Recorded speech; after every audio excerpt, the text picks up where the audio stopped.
Bon, Léandre nous quitte, mais on le retrouve ce soir chez Xavier. Ouais. Il va faire des recos pour un autre événement.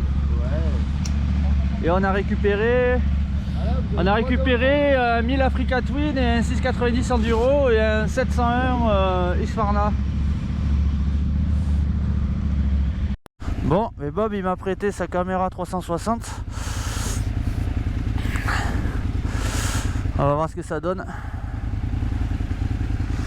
Donc aujourd'hui, deuxième et dernière journée des recos. On est aux environs de Carcassonne et ce soir on sera dans les environs de Perpignan. Allez, c'est parti pour une bonne journée bien remplie. Voilà, on arrive au pied de la cité de Carcassonne.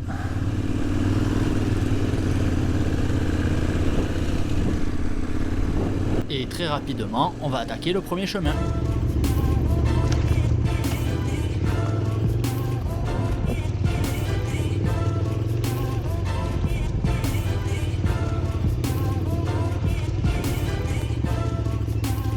Et très rapidement, on va devoir relever une moto. Ça va ?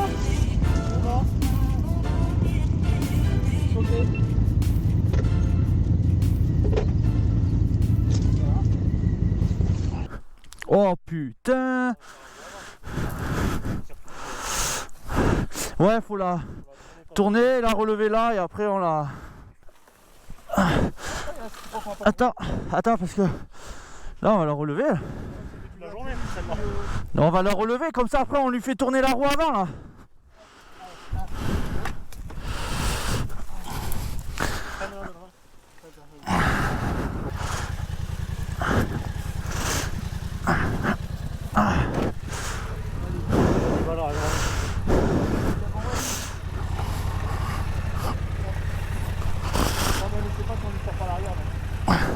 Mais non, il reste dans la rigole là.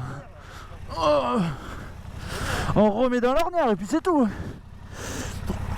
Voilà. Faut juste arriver dedans avec un peu moins de confiance.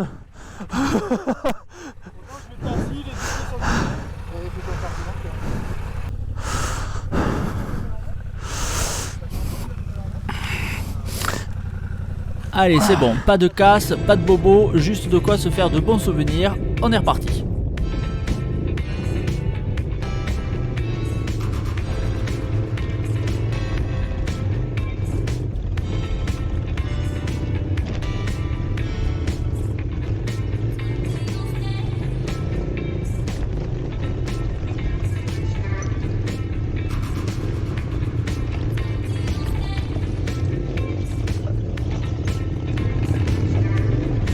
Et comme je n'arrête pas de dire du bien de mes nouvelles suspensions, David, qui est en 690 Enduro, qui est également propriétaire du 990 Adventure, bah il a quand même bien envie d'essayer ma moto, histoire de voir s'il se laisserait pas tenter par la préparation aussi. Du coup, petit échange de moto.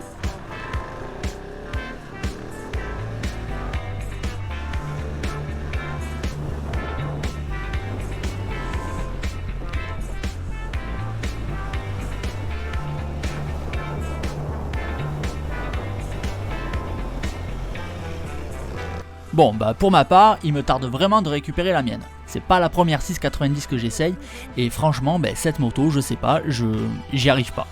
Je trouve que c'est trop gros pour un enduro, et trop petit pour un trail. Je trouve que c'est un entre-deux qui ne me correspond absolument pas. Alors c'est certainement une très bonne moto, mais c'est clairement pas pour moi.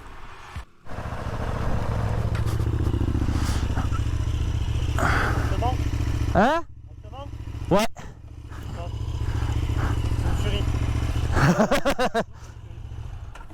Cette moto, mais elle est fabuleuse. C'est une tuerie. Ben. C'est de la prépa suspension, elle change tout. Ah, non mais. Je te jure, c'est une tuerie. C'est un tapis volant le bordel. Et quand tu mets du rythme, c'est encore mieux. Mais oui.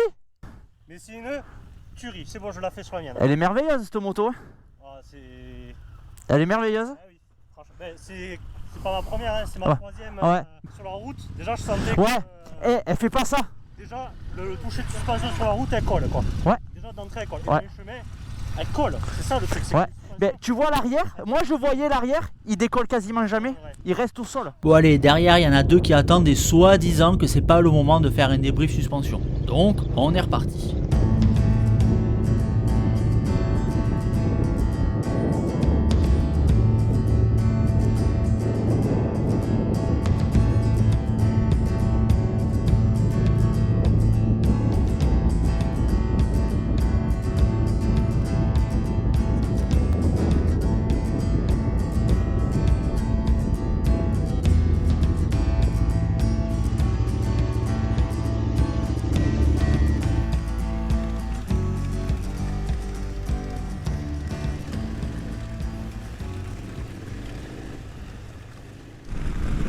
Bon, du coup là on est 4, on s'est séparés, on fait une boucle pour reconnaître. Les autres vont directement au village essayer de trouver un truc pour bouffer.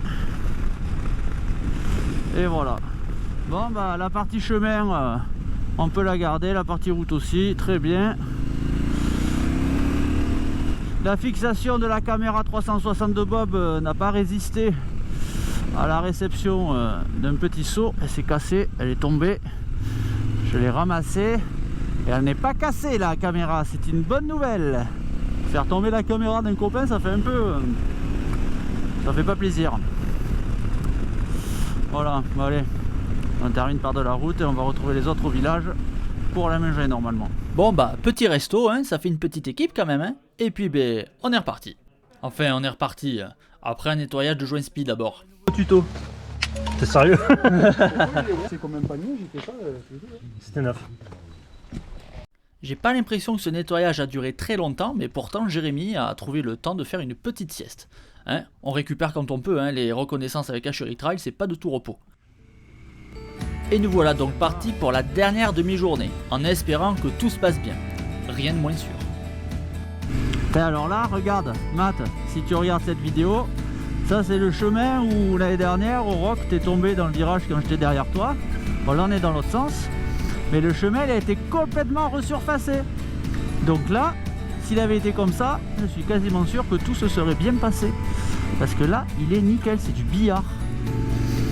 Enfin bref, je suis pas là pour rappeler les mauvais souvenirs non plus.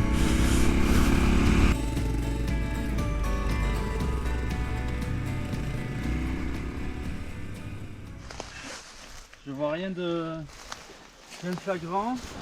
Ça tourne. Les tutos, j'en ai marre. Ça change des pannes d'essence. Voilà, il y a un débat de l'utilisation des cartouches de gaz. Tu la mets dessus et après t'appuies. Ah mais tu fais ça. Moi j'ai pas d'avis. Sur la valve. Pas ça, c'est une honte. Si, il est en train de le filmer, mais si. Regarde ça. Ouais, regarde, il est en train de se dire, regarde. Après il va faire une voix la off. caméra pour voir. Ah voilà. Il va faire une Ouais, voix mais off. moi c'est deux clodos en train Ouais, voilà. de débattre. Non mais moi je suis en train d'expliquer que j'ai pas d'avis, je sais pas, donc voilà. Cédric va-t-il me sauver une deuxième fois du week-end? Bon en fait le truc c'est que mes jantes je les ai transformées en tubeless sur ma 950. Donc là on essaie de réparer sans mettre de chambre à air, parce qu'a priori j'ai pas de crevaison apparente, j'ai peut-être juste décollé mon pneu sur un choc, donc on essaie de voir s'il y avait la cartouche de gaz, on y arrive. Bon au final on n'a pas réussi, donc c'est parti, on met une chambre. Et là, je te vois venir, oui, c'est quoi l'intérêt de transformer en tubeless? Les chambres à air, c'est très bien. Écoute, c'est un choix. Moi, je pars du principe que si je crève en chambre à air, je n'ai pas d'autre choix que de démonter la roue, démonter ma chambre, la réparer ou la changer. Si je suis en tubeless et que je crève avec un clou, une épine ou quoi, j'ai 9 chances sur 10 pour m'en sortir en mettant juste une mèche. Bon là, pas de bol, j'ai fait tellement le sauvage qu'il n'est pas impossible, et ça peut arriver en tubeless, qu'on perde un peu de temps en temps sur des chocs, et au bout d'un moment, ça se décolle. Bon mais visiblement c'est ce qui s'est passé là, on met une chambre, et en fait, arrivé à la maison, j'ai sorti la chambre, j'ai regonflé, et le pneu il s'est recalé nickel, donc c'était probablement ça. Parce qu'en fait, pour faire coller le pneu, les cartouches de gaz et les petits compresseurs ça suffit pas, il faut un vrai compresseur qui envoie de la force de suite. Et comme j'ai pas envie de rentrer dans un débat stérile chambre à air contre tubeless, c'est mon choix, il est comme ça, je changerai pas d'avis, donc c'est pas la peine de lancer une polémique. Allez, on continue. Bon, fin du tuto, on reprend. On est reparti, messieurs? Allez, c'est parti.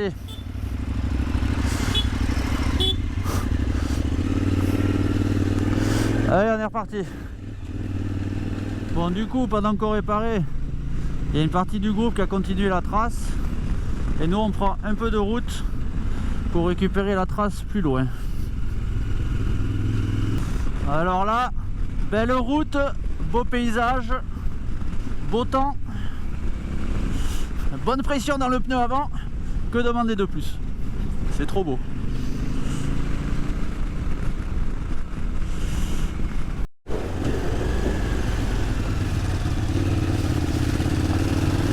Allez, on reprend un peu de chemin.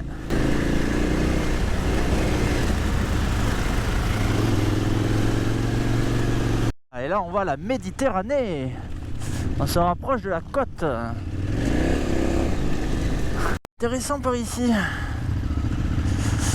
Ah ouais, c'est cool.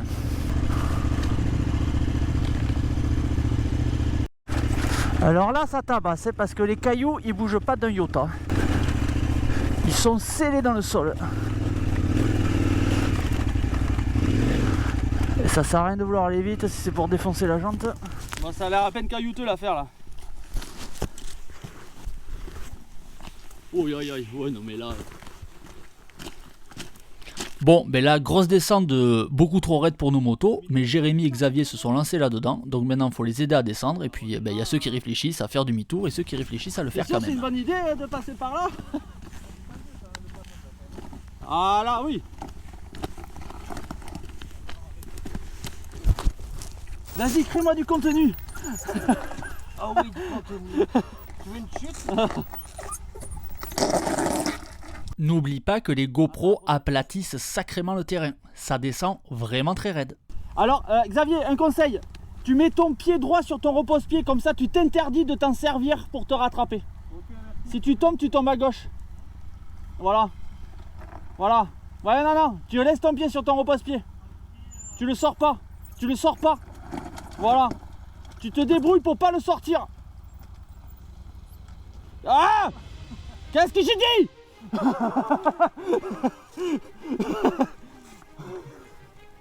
En fait, ce que j'ai disais à Xavier, c'est de s'interdire de se servir du pied qui est du côté du vide. De toute façon, si tu le sors, tu toucheras pas le sol et tu vas tomber du mauvais côté. Donc tu le mets sur ton repose-pied et tu te sers du pied que tu peux poser par terre. Et au moins, tu es plus en sécurité. Après, hein, c'est la vie d'un non-professionnel. Hein. Les vrais pros, je sais pas comment ils disent. Hein. Bon, mais là, il a appliqué encore une autre solution, c'est poser les deux pieds par terre et descendre à côté de la moto. Bah, c'est pas souvent que ça arrive, surtout quand tu vois le gabarit du bonhomme, mais bon là, franchement, ça descendait, mais on n'avait rien à faire là en gros. Mais bon, petit challenge.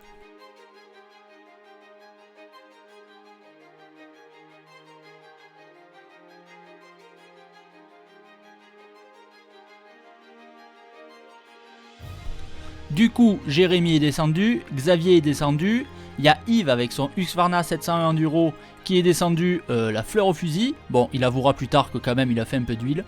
Maintenant, David avec son 690 qui descend lui aussi avec la technique des deux pieds bien posés au sol. Et ensuite, bah, du coup, ce sera mon tour. Le reste de l'équipe fera demi-tour, continuera la trace pendant que nous, on joue un peu au con dans la descente. Bon, j'y vais et j'espère juste pas le regretter quoi. Pas le moment de me faire mal.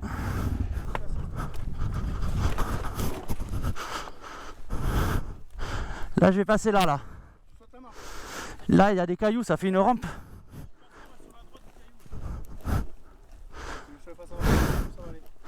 Ça va, je me le fais là. Là ça passe. Hop.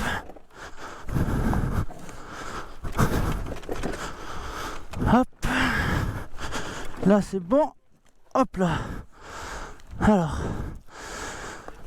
Ouais, faut que je m'arrête à tes pieds là.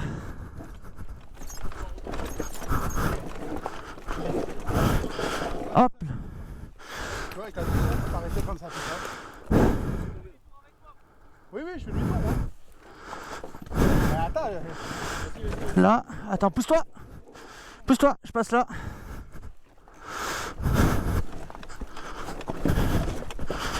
Putain, voilà, hop. Hop. Là, je suis en train d'avoir un peu chaud. J'ai été obligé d'allumer la moto.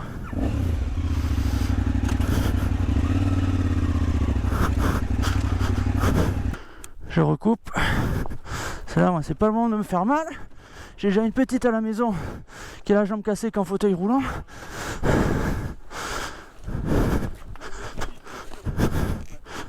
Hop là.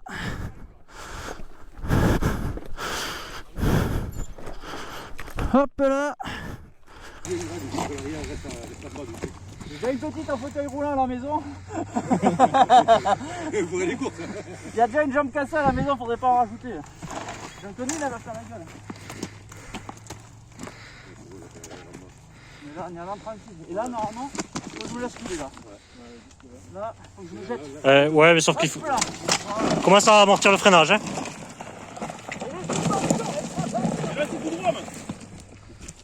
Là, faut la garder la trace. Il y a combien? 80 participants? Ouais, au pire, on la fait en montant. Parce qu'il faut démarrer par là, tu vois. Sinon, on les atteint. Donc bien évidemment, ce passage ne sera pas sur la trace. Bon, c'est bien challengé là.